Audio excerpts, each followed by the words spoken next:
And greetings, one and all. Welcome back to Gen X Cinema. Hope y'all are having a wonderful day wherever you are at in this big, broad, bright world. And we are back with a Be Kind Rewind review of Masters of the Universe 2026. And with me today, I've got three good friends of the channel, three friends of the community here. Novus Renaissance, Miss Alicia Victoria Parker, and her better half, Mr. Jack Bears. Novus, Alicia, Jack, is great to see you all again. Great to be working with you all again. It has been a minute, and it has been a minute for me since I actually got to the theater and saw something new. Yeah. And we'll get into the meat of this thing, but let's go around the horn and just do a brief introduction for everybody. And as always, here we go with ladies first and then to the gents. So, Alicia. So I'm Alicia, AVP, the female half of the Dream Team. I have a YouTube channel with my husband, which is called The Dream Team. We basically are discussing film history, everything from the 1890s all the way up to the present day. We're also doing streams with our good friend Sci-Fi Mombi. We do streams with our friend Chris Knight. We do a little bit of everything. We also have books on Amazon, but I always jokingly say call us anything but late for supper. Yeah, we've been making these segments for the podcast. I've decided to become an AI band manager. So, yeah, so I've been having fun with that this week. But also, like, I'm a huge He-Man fan. In fact, I kind of want to show off how much of a He-Man fan I am.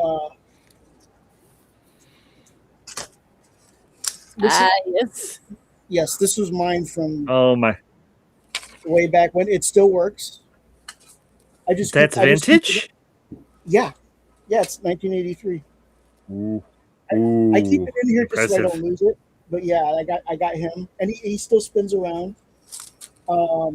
These are newer. I don't know what happened to my older ones, but I do have my He-Man and Skeletor. But these are. Yeah. Let me fix my thing. Very cool.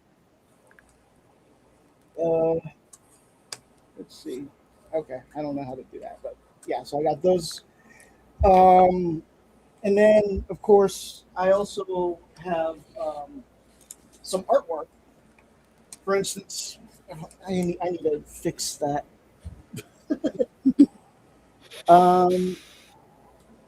So let's see. There it is. Virtual background. Get rid of that. There we go. Now you can see this. But this is an original Orco line drawing that was used in. Nice. It was actually used in the episode Battle Cat, and I also have the cell to this. So they would draw this, and then they would Xerox it onto. Oh, I hate you.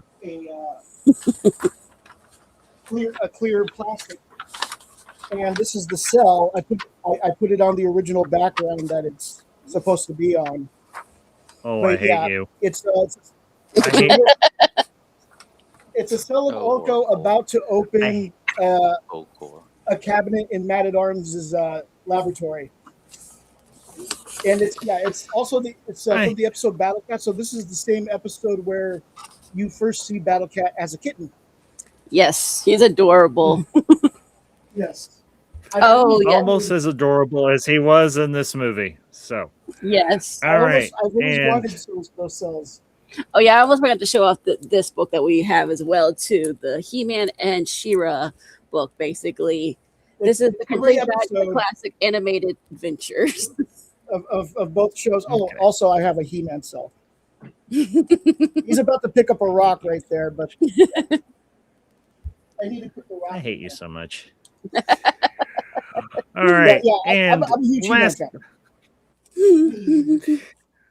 I think we've established that. And last but certainly not least, our fine friend here from a bit across the pond, but over here in this neck of the woods now, Novus Renaissance. Novus, give the good people a little bit of a rundown about what you do here on the socials. Well, by the power of Grayskull, today, with this fine audience, we will judge the power and the masters of the universe. But while we're not doing that, we've developed our own fantasy world book and audiobook, Dorvador, Volume 1, Creation, Angels, and War, that ties into the development of the pre flood Earth, lost legends, and sagas. And the first book, which centers around all of our content creation, which we've been releasing at this month. We're really focusing on Instagram with a lot of the different AI animations. So if you're a woman and you like to slay giants, we've got quite a bit of that type of style going right now. But it's the account of the rise and fall, the first creation, the Lightbringer, aka Lucifer, and the Great War in Heaven, the Great War that becomes all wars and stain the seven realms with the blood and the clashes of combat across the cosmic firmament. And then as we go down into pre-flood Earth, which will end with the massive flood of Noah, you will see the legends of the women seduced by the angelic order of the fallen and angels of the watchers, and birth the Nephilim, giants, terrors, and monsters, and have heroes of old and men of renown, kind of like He-Man and the Masters of the Universe, although it's separate and distinct. So we're really excited about this film and excited about this group. And thank you, Ambassador, for hosting and giving us the hailing. Always great to be back with you. Always. And I will, of course, include a link to everybody's channels and everything for Novus and for Jack and Alicia down in the description of this review. So make sure you go check out all their awesome work. And of course, thank you all for being here for this discussion today. So anyway, let's get into the meat of this thing. Masters of the Universe 2026. Now, obviously, for those who are in the know, this is the latest adaptation of the Masters of the Universe franchise, but this was not the first foray into live action. Back in the late 80s, a now somewhat infamous but is slowly grown a very positive cult following, another Masters of the Universe done, starring Dolph Lundgren as, of course, the titular hero, He-Man, and Frank Langella as Skeletor. Now, just a little bit of background. This movie, the first movie, unfortunately, did not perform particularly well at the box office. The main reason being, of course, it did not actually take place in Eternia. We were in Eternia for all of maybe 15 minutes. And then we switched to 1980s Los Angeles, if I remember correctly. You had the characters, but you didn't have the world, which was a bit disappointing for hardcore fans of the toy line and the animated series that came along with it. Now, fast forward to the early 2020s, and we got a animated series on Netflix done by Mr. Kevin Smith, which has been met with both acclaim and criticism, which is fair. Heresy. Or as our good friend over here, Mr. No. Sorry, every time we hear his name, we say, oh, sorry. Sorry, but to me, Mr. Kevin Smith is not a heretic. But to others, I understand why they have their issues with what he did with the Masters of the Universe animated series. But personally, at least the first installment that I was able to watch, I did enjoy it. I think I actually did a review of it for this channel back when it was under a different name. But now we have Masters of the Universe 2026, directed by Travis Knight, with I will say, a solid cast of some both well-known, if not slightly infamous, and some unknown actors and actresses. You, of course, have Jared Leto as the infamous Skeletor, and I will say, at least from my 2 cents on this, he nailed this performance, both with the voice acting and with the mocap, which if I am to understand correctly, it was a mocap suit that they used to record his performance and then replace him with what we see later as, well, Skeletor. We also have Idris Elba as Man-at-Arms, aka Duncan, father of Tila, a warrior goddess, and, well, chief of the Knight of the King's Guard for Eternia. And I was surprised at this and everything when I saw the movie, but the actress, and I'm unfortunately blanking on names, and I haven't pulled up the IMDb for the new Masters movie. But the actress who played the sorceress was actually played by the same actress who played Vanessa in the Deadpool trilogy. She went from a Marina Baccarin is the name of Correct. Marina Madame Baccarin. Socialist. Thank you. But went from playing a bad girl to playing a sorceress, and I will say she did a good job. She had 2 or 3 scenes, one of which where she was just a animated falcon. But I will say the design for the sorceress and her falcon form was accurate to what we have seen in the past. Now, of course, you've got the heroes, you've got the villains, you've got Beastman, you've got Triclops, you've got Trapjaw. I almost said Lockjaw. Trapjaw, and of course, Evil Lyn. And you've got a very, I will say, basic origin story that expands into a broader universe. But I feel like I don't want to monopolize the discussion, so I'm gonna open up the floor. So, my friends, your thoughts, your initial thoughts on Masters of the Universe 2026. I was pretty surprised how good it was. So they a lot of the hype behind this has been like kind of a negative approach, and stuff like that. And I've been trying to keep a positive mind about it. Even when they did the Jared Leto voice reveal, I was a little disappointed that it wasn't going to be like a Oppenheimer style, but I was willing to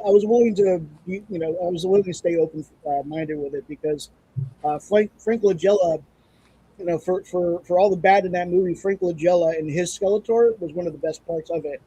So excellent. Yeah, I will agree. Yeah, and he didn't do that. He didn't do that style. He did his own style. So I gave it a chance, and I'm glad I did because I was worried about if it was going to be good or not. It is pretty much a dedication to the cartoon.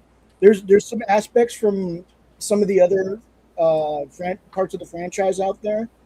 Like I think Roboto is more styled on the 2002 Masters of the Universe than in the 80s cartoon, and yes, yeah, and they had Arg from the 87 movie. They brought him into this movie too. Yes, that was interesting. Yeah. Well, and Jack, you bring up Roboto, which actually was voiced by Kristen Wiig when the credits were rolling for the movie and everything. For the cast in particular, Kristen Wiig did the voice of Roboto, and I'm like, right, she actually did a good job. Mm-hmm. So anyway, go ahead, Jack. I was fine with it. I mean, I don't like I generally don't like the idea of race swapping, but Idris Elba was excellent as Man at Arms. Mm-hmm. And stuff like he was great. I liked the character arc that they gave him, and it was kind of similar to a little similar to Adams in a way where he was trying to, he was down and he was trying to find his footing and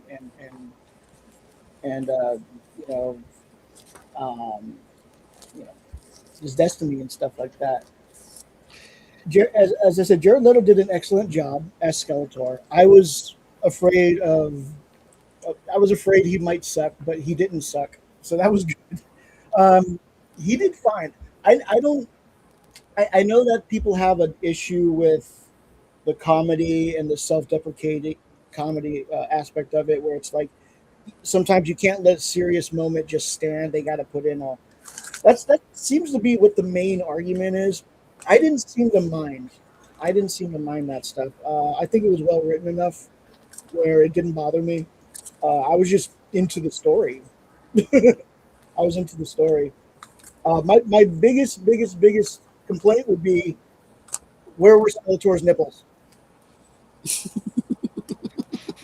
No nipples on Skeletor. That's weird.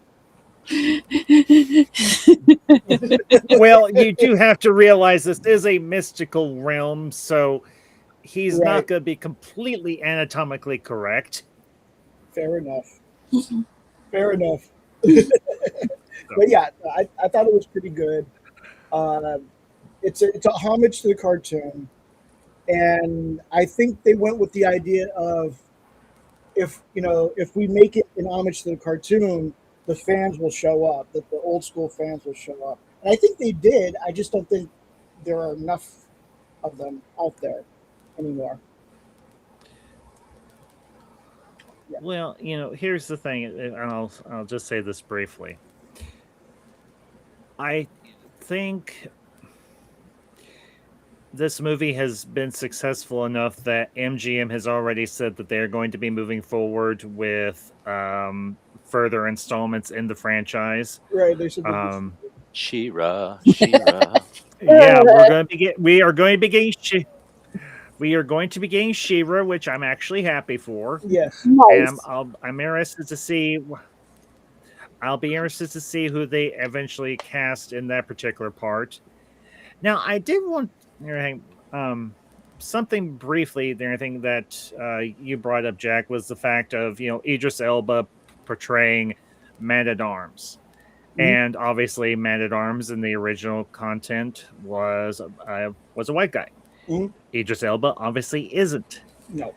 But here's the thing. For people that are going to say, well, why is Teela white, but he's black? Well, here's a little thing. It's called maybe she's adopted. She is adopted. Maybe she was adopted by.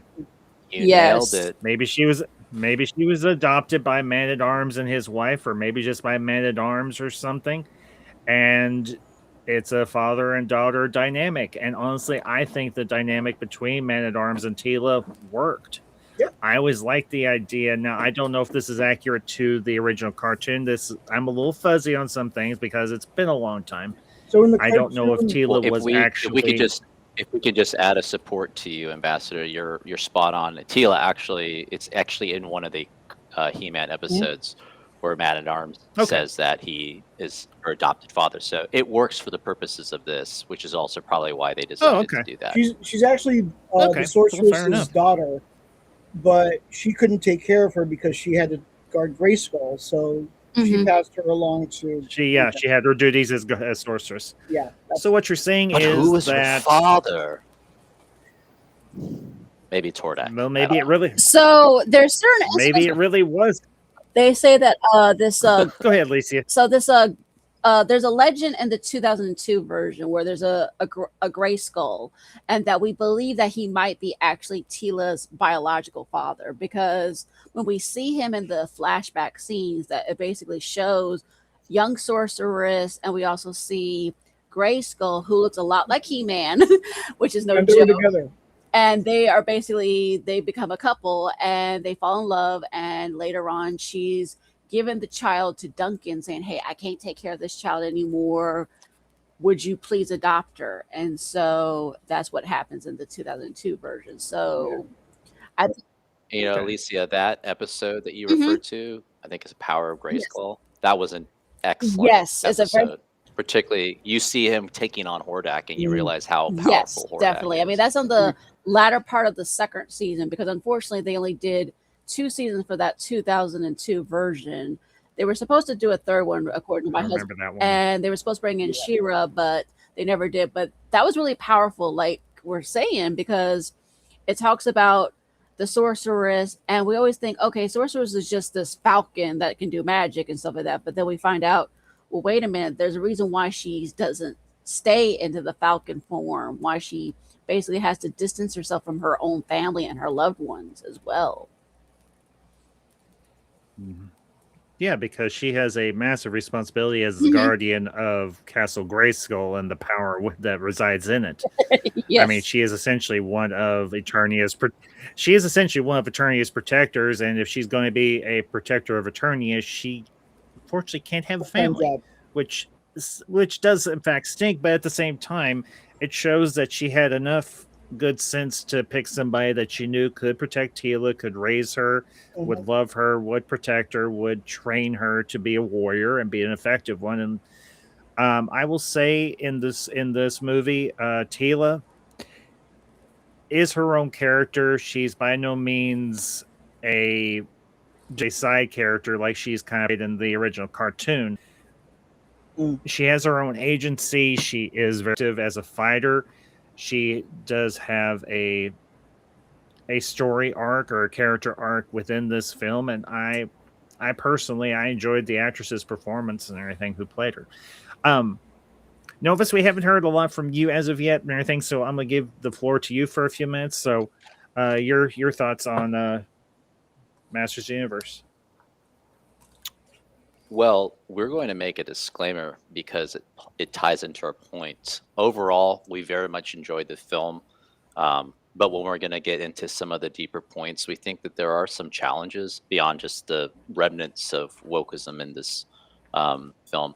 Overall, it's a good film. We actually, though, because of the legacy of the last 15 years of Hollywood with the DEI and the wokeness and the destruction of beloved, basically American mythology, we weren't going to see it.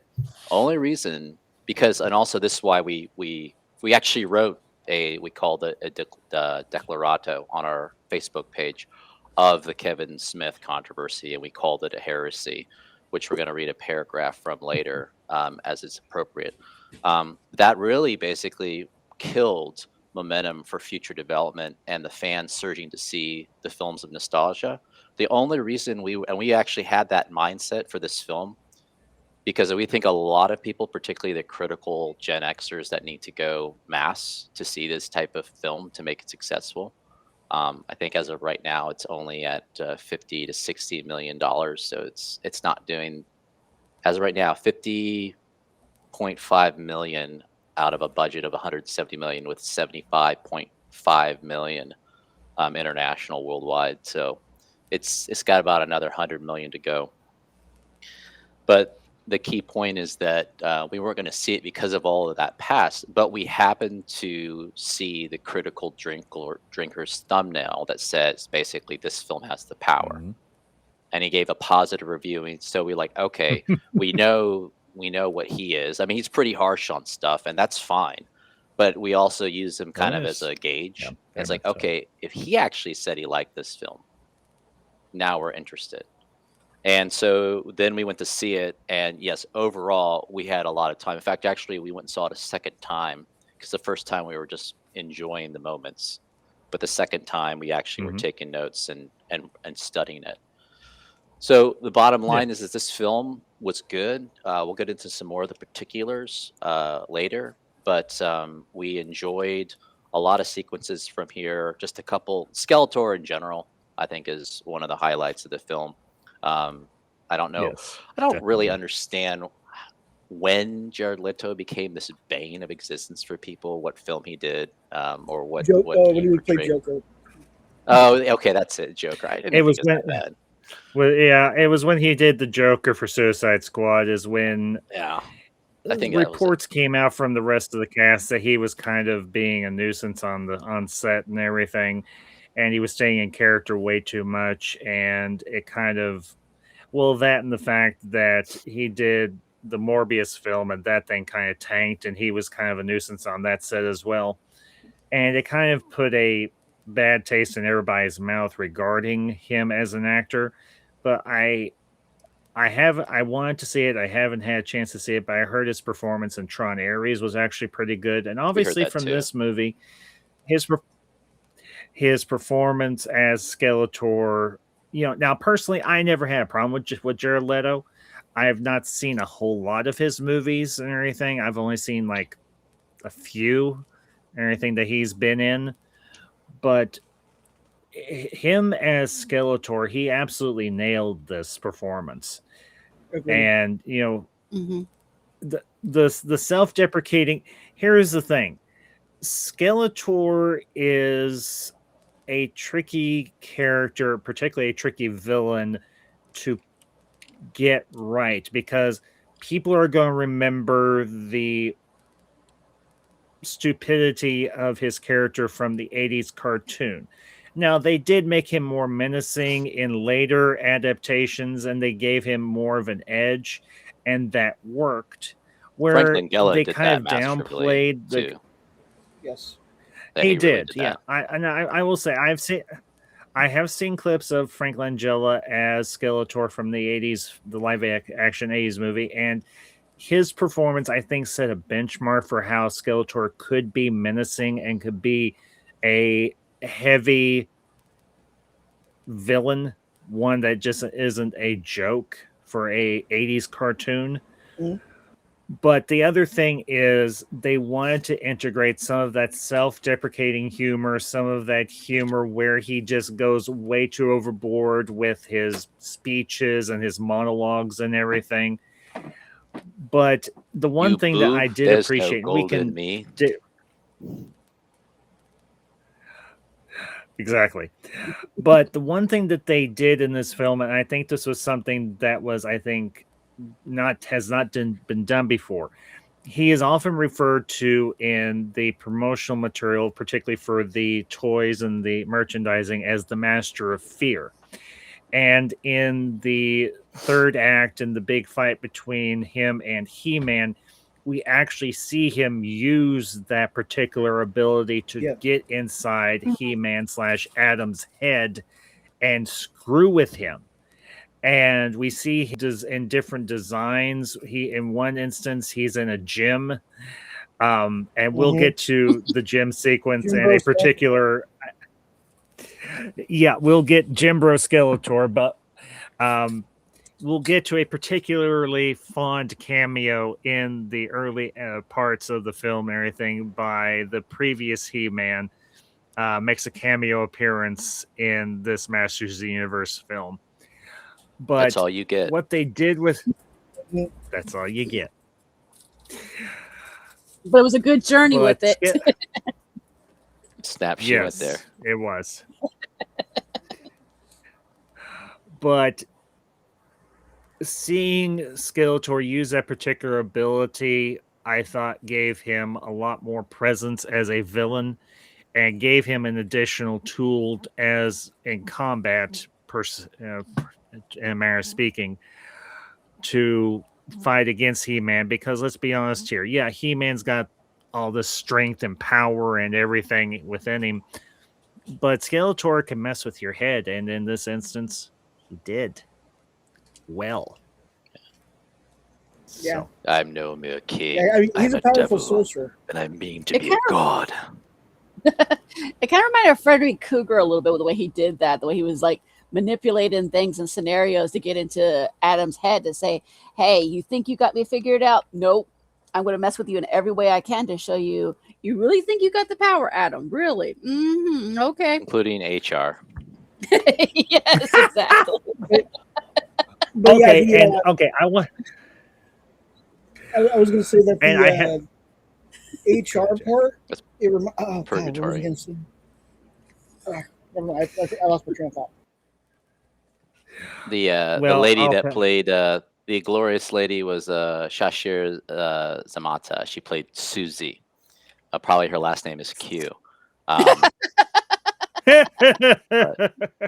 yeah, we'll bottom line, it was a good film. Although we will say also that and probably talk about later, but what we would have done, I think the general problem is that the history and the ability to put these type of 1980s franchises in true context and leverage things like was brought up by Alicia, the 2002 relaunch has 2 or 3 years of Mhm. like excellent stories, and you could take those stories and just adapt them. I think the last 30 minutes, everybody will agree, like it was the quintessentialness of all of the Masters of the Universe. The last 30 minutes of film, like that was one of the best parts of the film. Like it all came together and Mhm. just was swinging. But what we would have done, and Yeah. the short version of this, before I hand it over back to you, ambassadors, what we would have done is we would have cast Henry Cavill, Man of Arms. We would have cast Idris Elba as Stratos, which gets in a original character toy that was not in the film, and that you could cast anybody in. It doesn't matter the skin color. Huge Jackman would have been King Randor. We would have had Bass because he's a warrior in his own right. And then we would have thrown Manny Faces in there because it would have covered any diversity quota they wanted because he has many faces. The sorceress in closing. Yeah, we would have either cast Monica Bellucci, Liv Tyler, or Helen Mirren. If they wanted to go with a more older senior guardianess of Grayskull, would have gone with Helen Mirren. You could CGI, you could make her up, but she's got that essence. But we would have gone with that. We don't think the actress did a bad job. I think it's really the way they were taking the sorceress. She was less like active with action and more strategic in thought. But anyway, the sword's a problem though, but we'll close with that. The sword's a problem. Well, personally, here's the thing, and honestly, I like how they flipped the idea of the sword of power, because where Adam finds the sword of power and how he finds it is honestly comical in and of itself, and it does lend to the comedic aspect of the original 1980s series. Now, I will say the opening monologue by Adam, where you have all the visuals of the universe and of Eternia and so on, and him just filling in everything, and then you zoom out, and he's sitting in a nice restaurant with a young woman on a date, and she's looking at him like he's nuts. And that's how this movie for the first 20 minutes or so, like 15, 20 minutes or so, plays it. You know it's Adam. We know it's Adam. We know he's from Eternia. We know that eventually he will become He-Man, obviously. But he works at an HR firm. And I will say this. I think what Travis Knight and the writers did with poking fun at some of the, we'll just call it how they poked fun and parodized wokeness. Because what does it say on Adam's desk nameplate? He, him. Yeah. I got a little out of that. I'm like, okay, I see what they're doing. It's meant to poke fun at this whole nonsense, but at the same time, it's what his name is going to be eventually, or his alternate identity's name is going to be eventually. He-Man. Well, that's actually a great illustration, because to our point about how I think modern Hollywood is actually losing the instinct on how to actually make like scenes and even one-liners, like the phrase "Here's looking at you, kid" from Casablanca. That was like a random inject. So what does Adam say at the end of the film with how he came up with He-Man? What if instead of his pronouns being he, him, it had been he/man, and then you would have gotten even another shout out to that right at the beginning, because like, oh, there's Adam, and it's like he's He-Man, but it's also affirming the gender / whatever it is. But it was about damn time we get a funny joke. And by the way, Susie's character, the character of Susie by Shashir, she nailed it. Like absolutely nailed it. I love best supporting actress right there. I enjoyed the actress who played Susie. I actually enjoyed the actor who played Adam's roommate. And the fact that at the end, Adam brings him to Eternia, just prove like, I wasn't nuts. This is all real. There's the guy with a mechanical neck. There's the guy who's a Ram Man. There's the guy with the giant metal fist. Oh, and yeah, and here's my future Fisto. And I have to say the word play between Fisto and Ram Man in the big fight, the final battle. Ram Man, give him some head. Will you go fist? What? Won't you go fist some people? And they're like, let's just stop and beat people up. Yeah. And I like that. I like that have two princes of the universe, by the way. I like that they used that. We'll get to that. Adam was making up names, and then that became their names. That was good. Well, and that was good. Novus, you brought up Stratos, who was here's the thing. His kingdom, the Avians, is actually referenced at the end of the movie, and that's It's true. where He-Man's riding. Adam is riding off to on his next adventure on the back of Battle Cat / Cringer. And I don't know who did the voice of Cringer, but he nailed it. I honestly don't know who did the voice of Cringer, but the actor nailed it perfectly. And since Cringer didn't So. get to transform until the end, sorry if you're watching, you haven't seen it yet, spoilers. But we appreciated the fact that they showed Cringer doing brave things in a fight sequence without being transformed, because it really gets at the heart of his character. And he's also doing against Beastman, and Beastman can have dominion, kind of not full hypnosis, but he has some power over the beasts. He can control them. So the fact that we see Beastman's head in Cringer's mouth, at the moment when Adam is about to come back, it's like, all right, good job, Cringer. You're not just a scaredy cat. You're a valiant cat, a battle cat. Yes, he is. Now, the thing I will say, and how they built up, the how they get Adam to Earth. Now, I want to think. The name of the actor who did Cringer's voice? Yeah. Tom Wilton. Okay. Thank you, honey. No, that's fine. How they got Adam to Earth was actually, I think, one of the best parts of this. Because they could have done this in any number of ways. But here's the thing, and I want to double check with you all on this. When the Queen, Adam's mom, and Sorceress are getting ready to teleport him. Correct me if I'm wrong, but doesn't He-Man or Adam's mother say, send him home? She basically doesn't that potentially Earth? Yeah, she says send him basically to my planet. Send him to my home, basically. Where she's from, exactly. Yeah. And then she opens a portal pretty similar to how she does in the cartoon. It's through a mirror. Yeah. So essentially what they're saying is Adam is actually half human. Indeed. Or half Terran. Correct. Because his mother is from Earth. Mm-hmm. My question is, how did she get to Eternia? So they mentioned that in the 80s. She's an astronaut. Yeah, they mentioned the 80s cartoon that she basically crash landed and she got to Eternia that way. And along the way, she met Randor, and then they fell in love with each other. And she has the twins, which, in case you guys didn't know, Adora is his twin sister. But you've spoiled it for me forever now.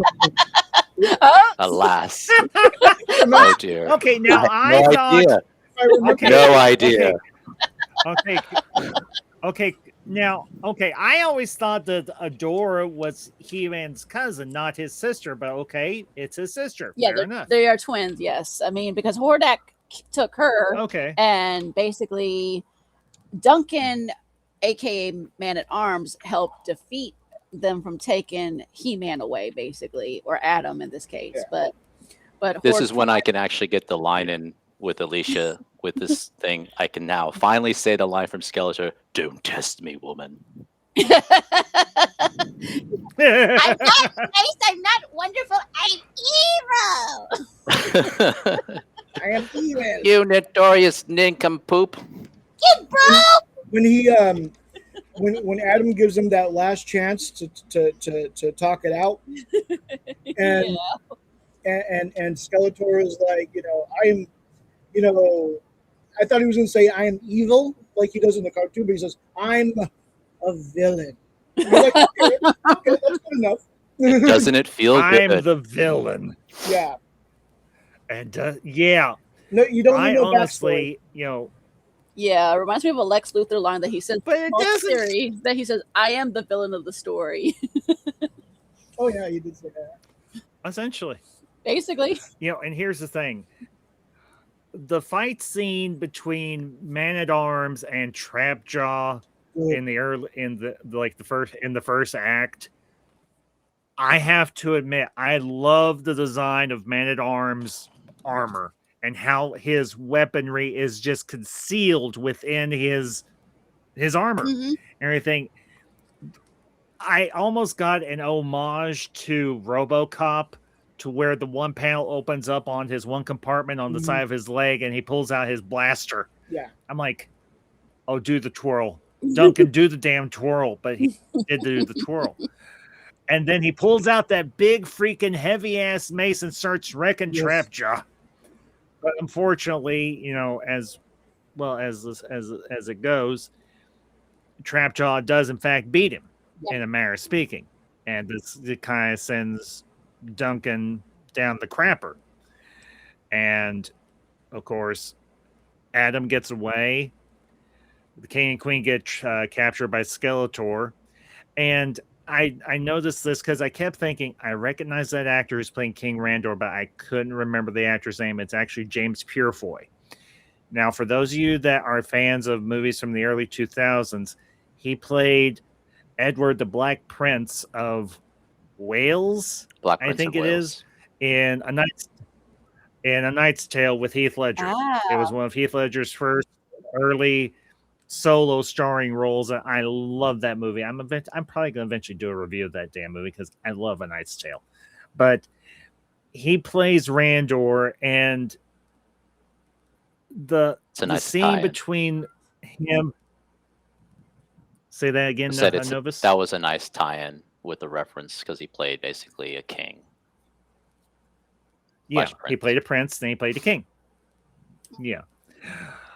The scene between Adam and Randor there in Snake Mountain, and I'm gonna say, just briefly, we can dig into a little bit here in a minute. The design for Snake Mountain, perfect, absolutely perfect. Interior and exterior, perfect.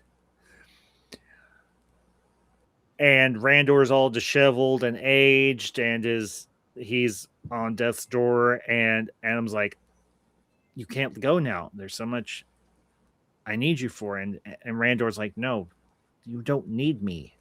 You can do this on your own now. He's like, I wasn't trying to be hard on you to be a jerk. He's like, you were just so much smaller than everybody else, and I wanted you to be strong enough that you could take care of yourself. And you don't expect a moment like that from a movie called Masters of the Universe, a father-son moment. Mm-hmm. But it reinforced the idea that, yeah, he's losing his father, but his father's telling him, you're going to be okay. You've got this ability. You've got the power of Castle Grayskull within you. In a manner of speaking. Of course, the sorceress confirms this later on. But I honestly appreciate the fact that they don't just make it nothing but action. Well, I mean, okay, obviously they don't just make it a pure action movie, but they have those character building moments like between Adam and Randor, or Tila and Man-at-Arms, or even Man-at-Arms and Roboto even.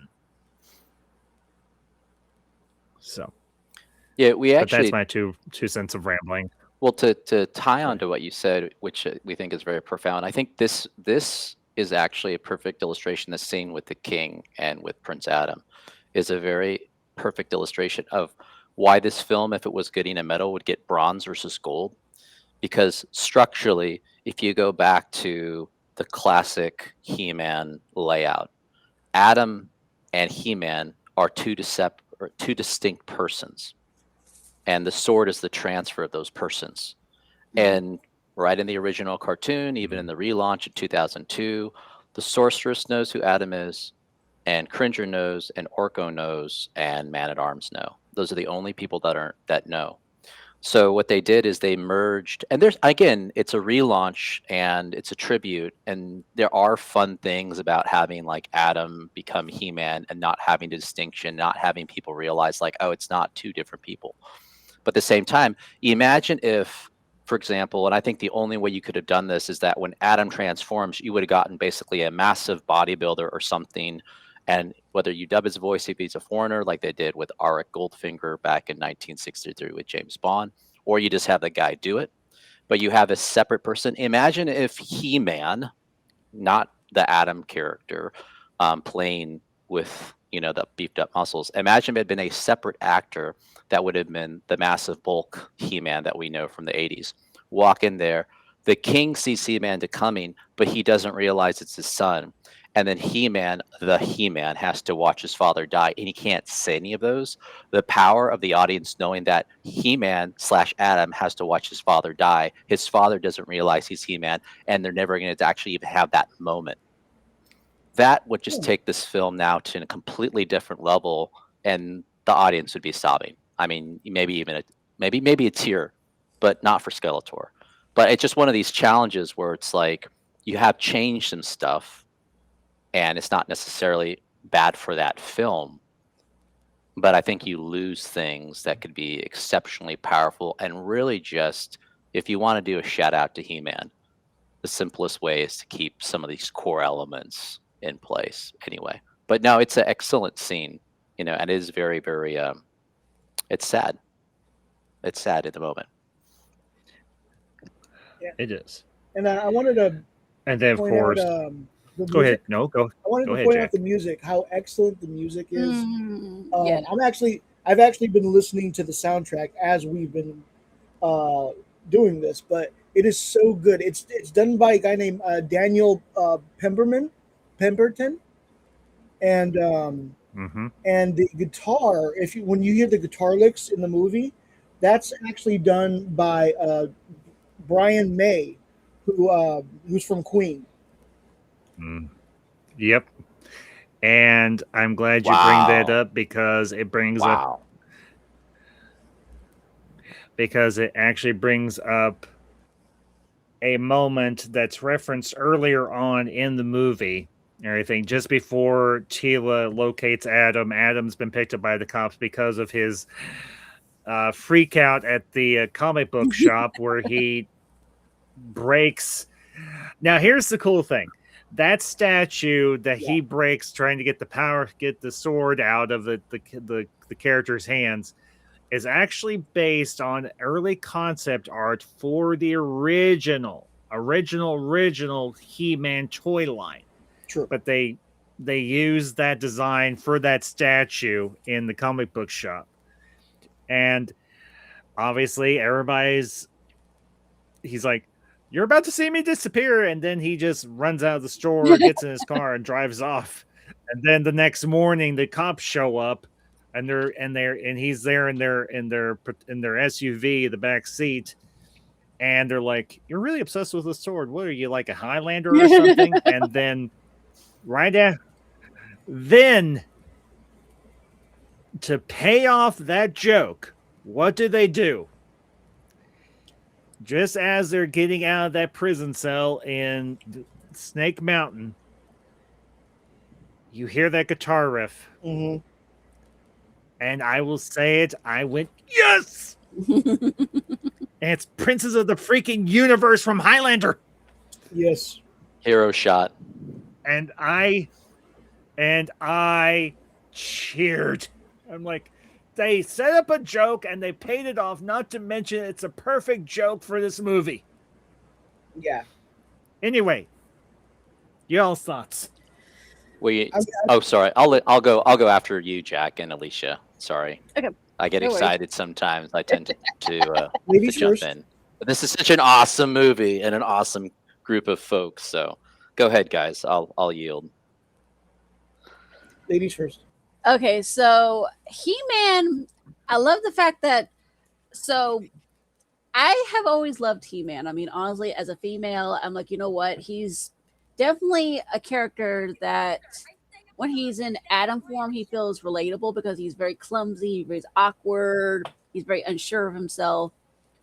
But when he's in He-Man mode, he's like this hero and stuff like that. I like the fact that he's still trying to get into that niche basically soon after he gets back to Eternia, and he's trying to find his footing, so to speak. And sure, Tila knows the secret, and there's other iterations where she doesn't know the secret, but I let it go because I'm like, you know what? She's probably not gonna stick in her mind because so much was happening all at that same time. Her dad's recovering from the drinking that he was doing. They're recovering with dealing with the loss of their king. Now their future king, which is now Adam, is gonna be taken over. And it's a lot to process at that point because what's gonna happen now for all of these other people. I mean, and I like the fact that they have Fisto and stuff like that. So in some iterations, they have Fisto as Duncan's brother. This one, they didn't do that. But that was fine. I mean, but it was still pretty cool to see the music. The humor was well done. The little cameo that we saw of Dolph Lundgren passing the torch, so to speak, to the new He-Man. Passing the sword. Sure. But it was kind of cool when we went to. So here's the thing that was funny that last year, Jack and I went to Comic-Con and we got to see a version of the Power Sword there that was up against the wall. I think it's the Screen Use Hero Power Sword. Yes. And the Havoc staff. And the Havoc staff. Yes. The only thing that was missing from this movie to me was Orko, but we do see him, but at the not very end. At the very end, but we don't. Yeah. But it was cool to have him in it as well. It looked like they needed to do another CG press on him. Sure. Yeah. Well, No, and that has a he looked- that's the great thing at the end where he's like, having a skull for a face pretty much guarantees you're the bad guy. Yes. Yeah, I like the humor in it. I mean, they even have the little PSA at the end, which is fine. Yeah, honestly, the little.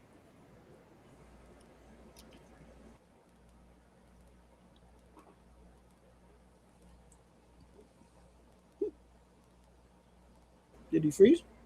I think he might have.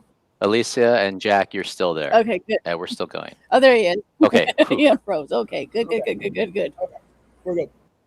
No I worries. opened another tab. I didn't mean to. Sorry. Okay. I was trying to look something up.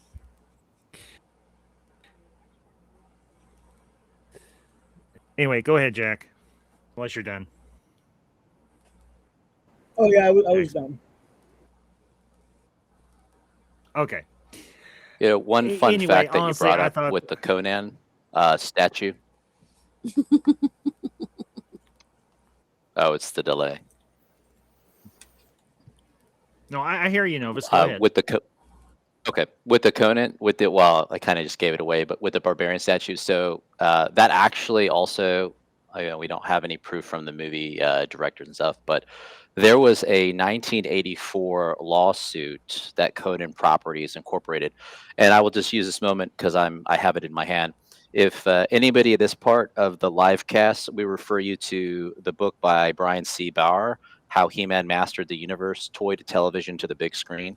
And it's an excellent overview of the series. And this is in chapter 1. But Conan Properties Incorporated basically sued Mattel for He-Man.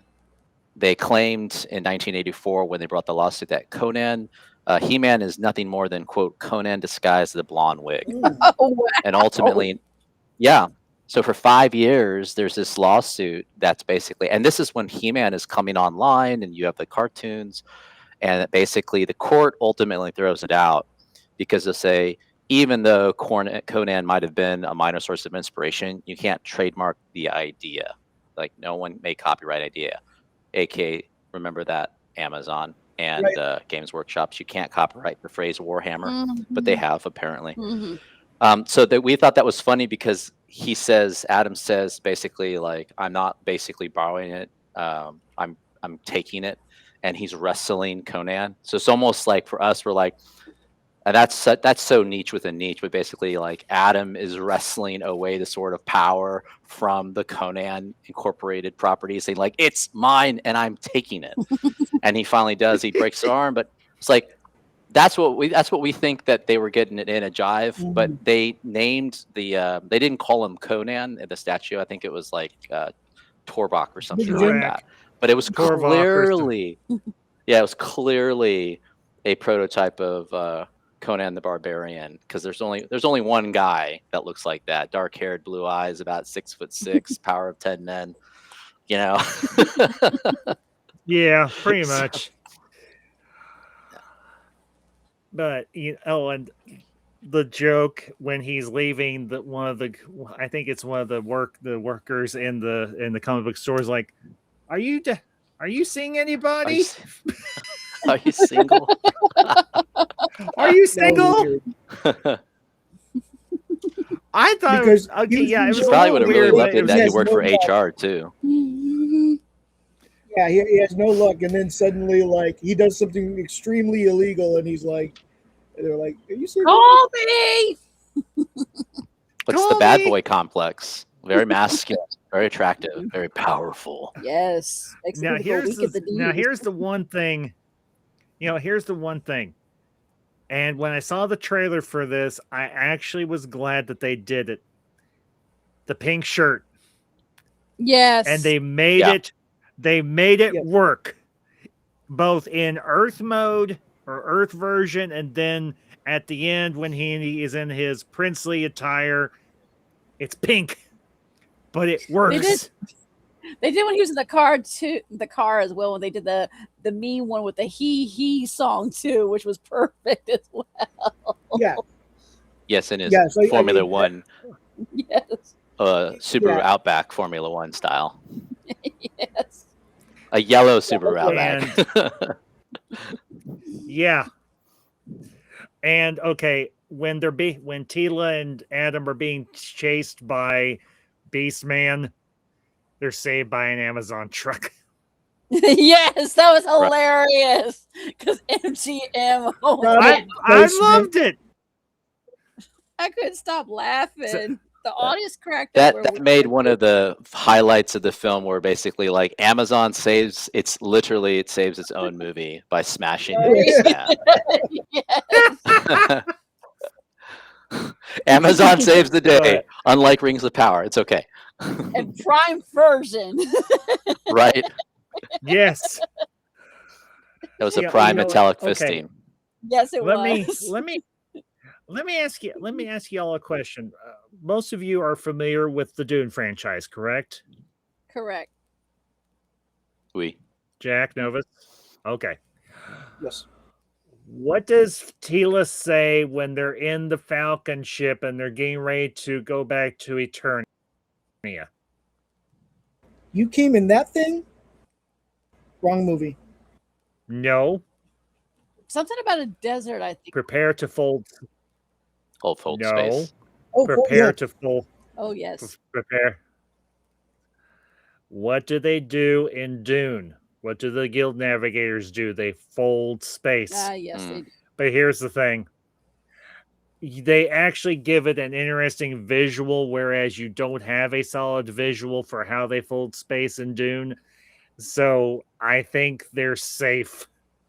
Not to mention they only say it once. True. So I think they're very safe. But still, I was like, wait a minute. She just said fold space. That's a Dune thing. What are you all folding space in Masters of the Universe? And I'm like, wait a minute. It's only one time. Or after I got out and I was running it through my head. Isn't that how they theorized how warp drive would work? It would be folding space. Not quite. Maybe. I don't know. No, because warp speed. Not quite. Because warp speed is essentially using the warp engines to be able to go into warp speed. Folding space sounds more like, it sounds almost like a metaphysical / magical thing that they're doing, which does disconnect it from what they do in Dune. So then to get to Eternia, like I said, you take the hyperdrive of the Millennium Falcon plus the Bifrost Bridge and a little spice, and you get to fold space. That's what I'm hearing. Yes. Yep. We saw it. Works for me. Yep. It works. Call the Vulcan embassy good job, on Novus. Earth and tell them we don't need their lecture on the warp drive. Right.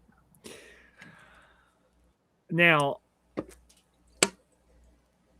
set design and costuming. I know we've touched on this a little bit. Let me ask you, how do you think, you've got a medium transfer to another medium transfer to another medium transfer. What worked for y'all? What didn't? I can't really think of anything that didn't actually work. I liked all the designs of I liked everyone's design. I liked how Eternos looked. I liked how Grayskull looked. I found it a little weird that Eternos and Grayskull were like right next to each other, but normally there's a little bit of a distance between them. But I was fine with that. Yeah. And I loved how Snake Mountain looked. I wanted them to explore more of Snake Mountain, to be honest. And in the end, when you see She-Ra looking at the danger zone or whatever, the Hordax territory. Well, I thought right they got into that. the danger. Yeah, zone. The fright zone. The fright zone. Yeah, I thought that was pretty good. I thought they did a good job with that.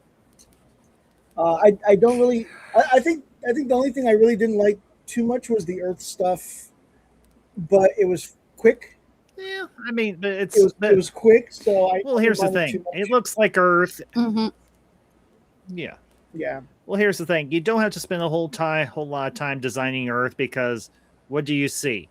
He's in a restaurant. He's in a gym. He's in his apartment. He's at work. And then they're in a bunch of streets in the downtown area of wherever on Earth they're at. Oklahoma. So it works. You got stranded, yeah. Oklahoma. But yeah, he becomes He-Man the first time, beats a bunch of people, but then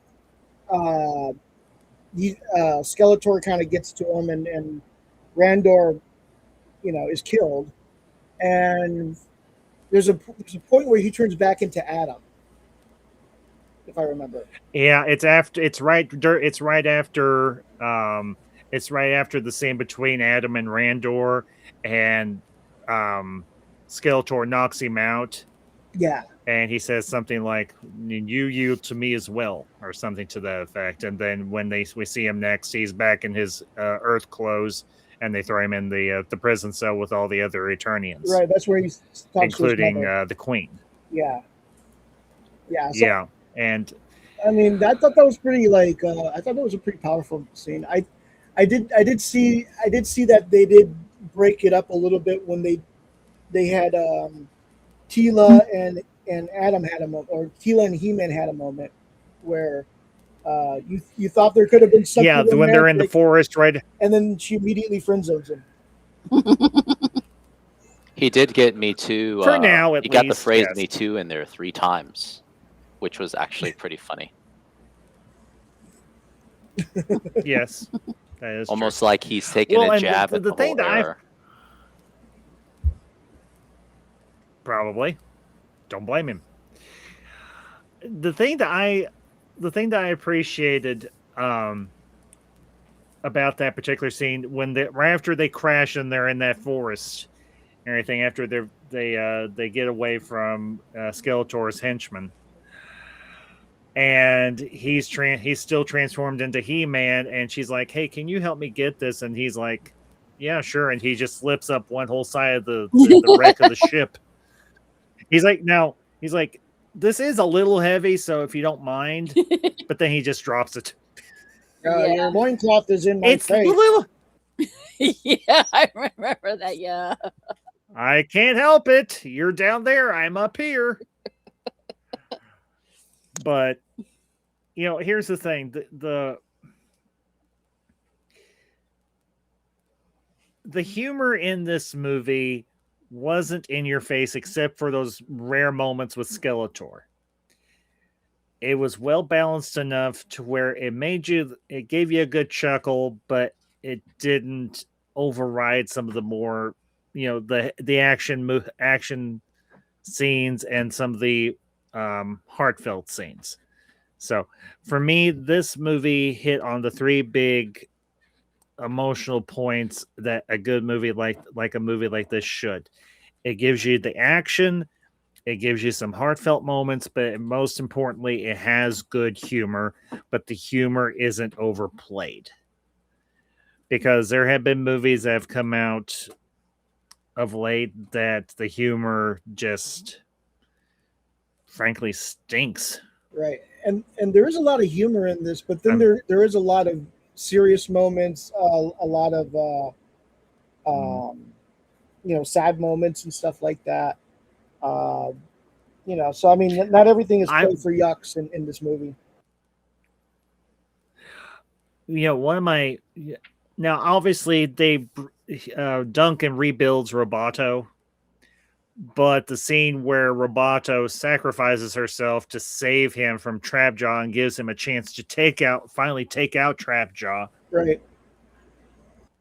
That honestly was a really good moment. He's like, "Don't you check out on me? Don't you power down on me yet?" And Roboto's like, "Life is just a series of absurd moments that lead to nothing." Infinite And nothing. he's like, "Nope, infinite nothing." Thank you, Renovus. Thank you. I noticed And that. then later on, we see. Oh, go ahead. Go ahead, Jack. I was just going to say, I was going to add on later on when just after the battle with Skeletor, we see Duncan running toward Grayskull with Roboto's head, and like of course he gives he blows up Skeletor or whatever he does with Skeletor, and he gets Duncan he gets blown out on his back by the power, even though it's like he's so far away from the building. But yeah, you see him get up and he's got Roboto's head there. Yeah, that brings me. Thank you for bringing that up because I actually want to dig into anything as one of the last points here. I want to dig into what the conversation between the sorceress and Adam when he's having that vision of her in his apartment. She's like, the power used to be brute strength, but then I saw something in you and you made me realize that the power could be something different. It could be emotion, it could be empathizing, it could be feelings. It didn't have to just be brute, unbridled physical strength. It could be emotional strength. And it is a combination of the two that ultimately Adam uses to defeat Skeletor. Yes. Now let me ask all of you, how do you feel about this reinterpretation of the power of Grayskull, essentially? Do you see it as a good? Do you see it as a bad? Somewhere in the middle. Let's discuss. I think it's actually pretty good because it shows to say, so it's a kind of a question that people always wonder, like if you take away like the powers of any superhero in this case, are they still that superhero?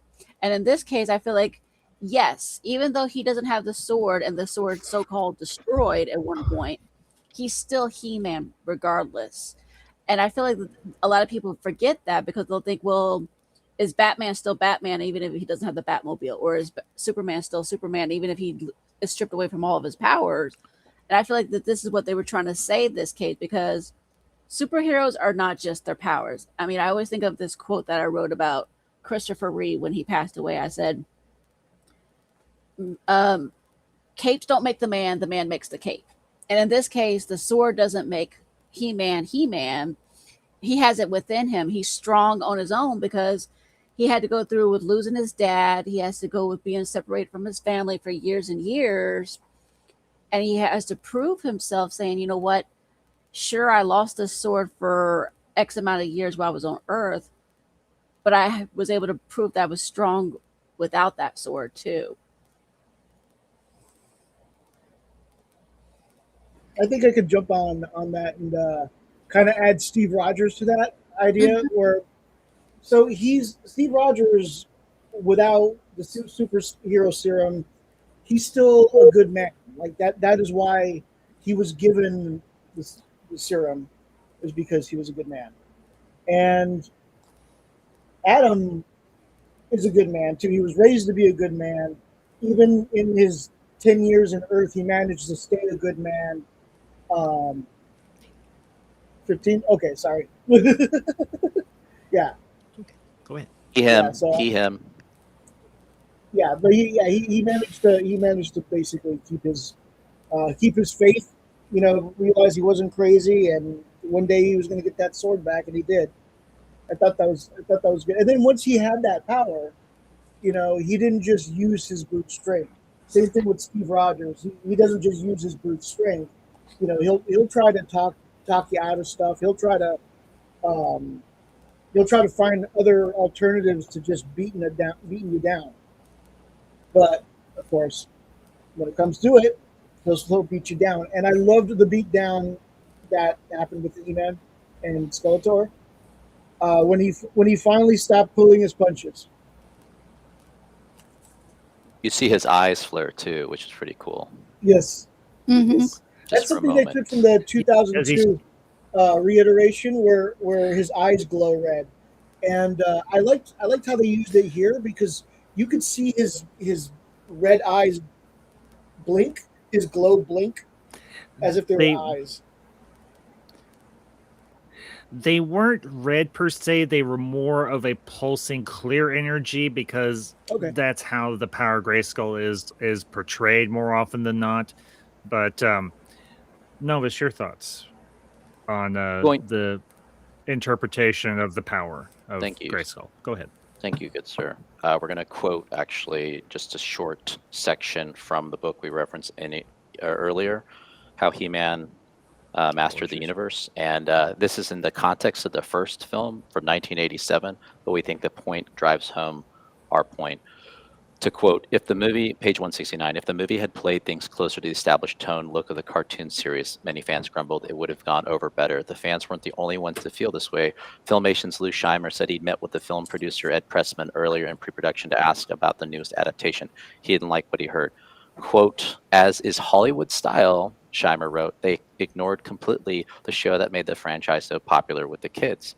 I said, you're effing the audience. This is not what you grew up on. It's not what they want to see. You're really hurting yourself. End quotes. So the point of He-Man ultimately goes back to power. And power deals with the ability to impose your will. And from the very beginning of the He-Man franchise, from the original comics on the toy, ultimately it was even more intense because whoever controlled the sword was able to access the key, literally, to Castle Grayskull. And they talk about throughout all of mythology, power is what gives you the ability to impose will. And the most way you do that is through strength. Now, when you get into this sort of duality with the good versus the evil, you see the values flowing in. And the challenge for this film in the context of the classic He-Man is that, yes, it's nice to have the quote unquote emotions and the value. But at the end of the day, no He-Man can exist without a sword of power. Even though they went with the quote vessel, it's not the person in this universe that makes the sword. The sword exists with its supreme power independent. You hope that a good person defined would grasp that. And one of the things of the film would have been cool is if Skeletor said, I have the power, and he invoked the words if he had transformed, like what Frank Langella transformed with in the original 1987 Masters Universe. And in certain aspects of, this is shout out to you, Ambassador, the Kevin Smith franchise, where even Evil Lynn, when she had the sword, had the power and exceptional biceps. So I think the challenge going forward is now that you've neutralized essentially the raw, shall we just say, masculine bulk power of the sword as the object, I think it will cause problems. And at the end of the day, what makes Steve Rogers Captain America, there is a core element, yes, of his values. But if that super soldier serum doesn't work, you cannot have Steve Rogers bring those values to defeat Hitler, the Nazis, and help Superman bring truth, justice to the American way in a Marvel DC old school crossover. So you got to have the sword to have He-Man. No sword, no rightly ordered context to the sword. All the values won't matter because there's a lot of good people on Eternia. As Skeletor said, they are but worms beneath my feet. Did he just call us butt worms? He called us butt worms. So that's our take on it. That was a first three call. And and here's the thing.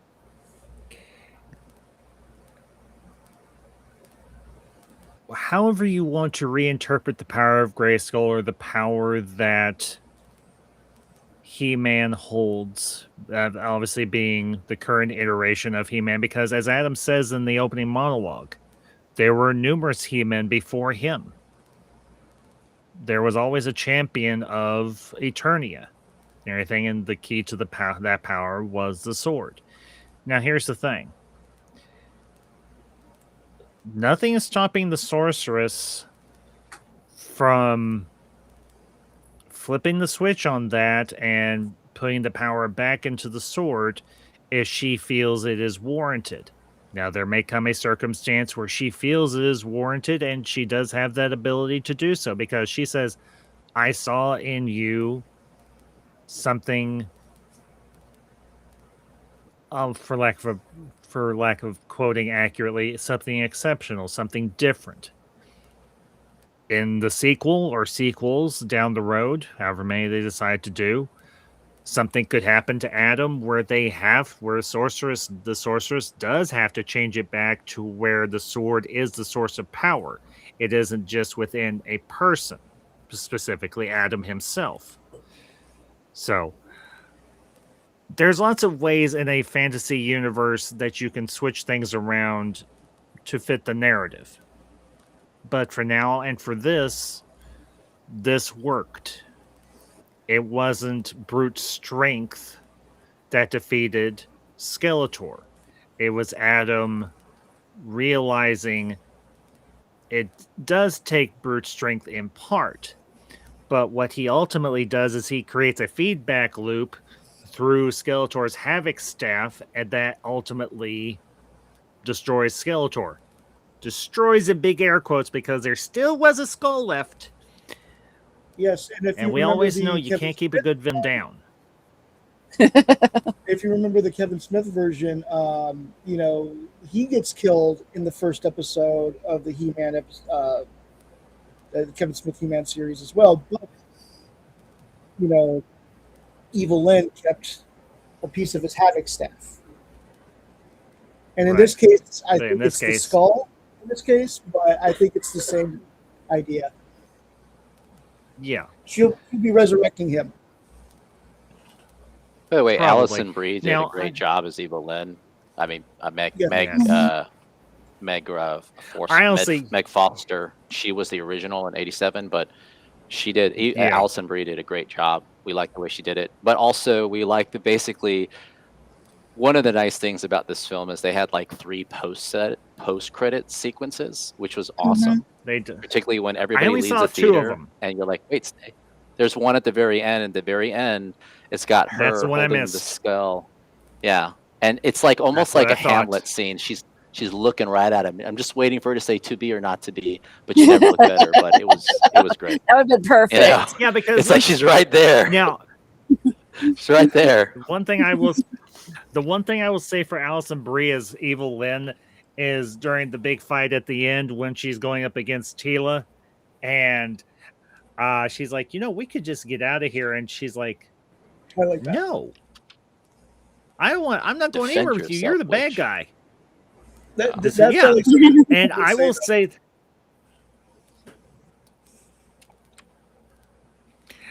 I will say this, how they visualized Evil Lyn's magical powers and her staff in particular, how the orb on the end glowed. That was honestly, that was a cool effect. Not to mention where she's able to immobilize people. Mm-hmm. Really cool effect and everything. And now another thing that I noticed, and I will probably start to wrap up here in a minute. Whenever Skeletor has his hands on someone, particularly Evil Lyn, you can see his very touch start to corrode or corrupt her physically. And I honestly thought that was actually that was a cool little thing that they did with, his very essence is corrosive. He's so evil that he touches you, he burns you. Now, the one thing that they did with that first time that happens is she actually kind of enjoys it. I won't lie. I got a chuckle out of them. Like, Evelyn's a little bit of a freak. It's almost like she's the Harley Quinn of the Masters Universe. Basically. And then, of course, Jared Leto. So Skeletor is simply a remanifestation Oh, no. for Eternia, and Evelyn is Harley Quinn. We finally got it. So what? Along with Good one, Novus. Adam Good one, is Bruce Novus. Banner. There you go. He hulks out. You, Novus. I think Yeah. you mean Bruce Wayne.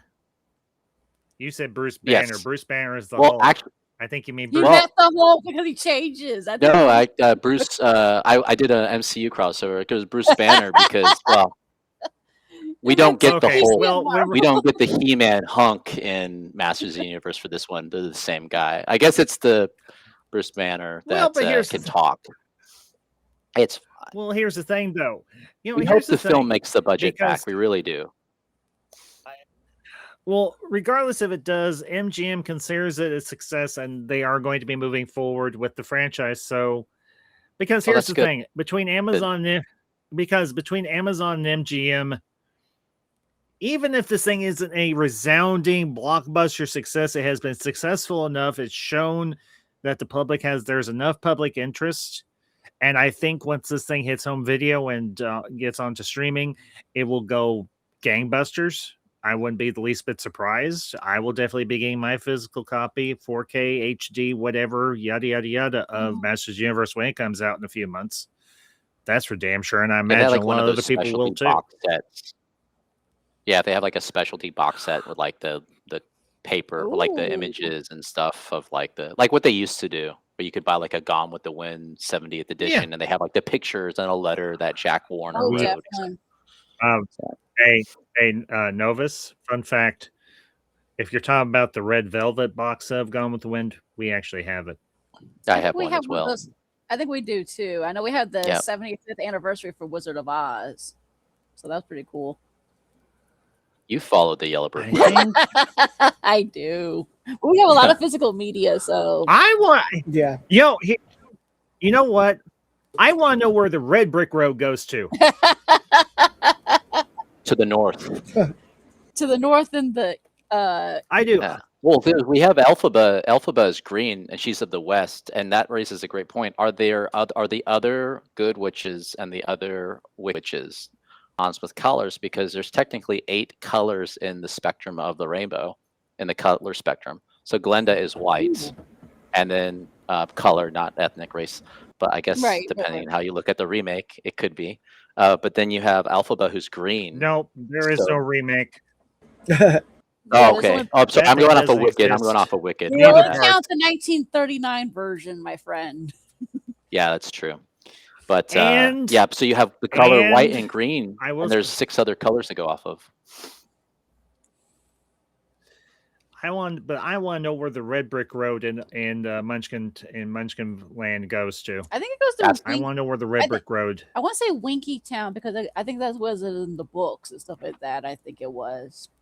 Wherever Lannisport I've never is. read the books. I read the books. Sorry. If Winky Town is in Lannisport and Now the that- Western Lands, then yeah, it's there. Fair enough. So, all right, guys, good discussion. I hope you all have enjoyed our meandering, rambling discussion of Masters Universe 2026. Of course, leave your comments down below and let us know what did y'all enjoy it? Did y'all not enjoy it?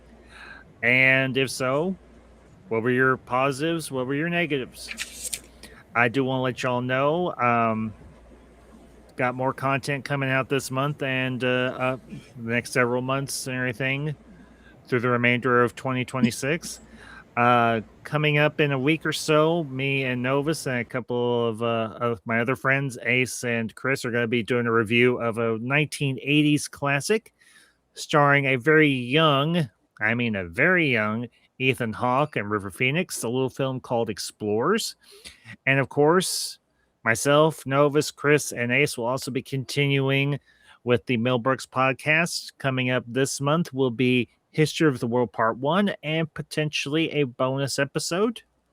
So make sure and follow my socials on X and Instagram, particularly Instagram, because I'm active there quite often. So, but Novus, Alicia, Jack, thank you all for a great discussion. Appreciate y'all making the time to be here.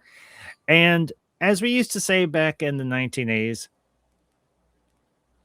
be excellent to each other. And party on, dudes!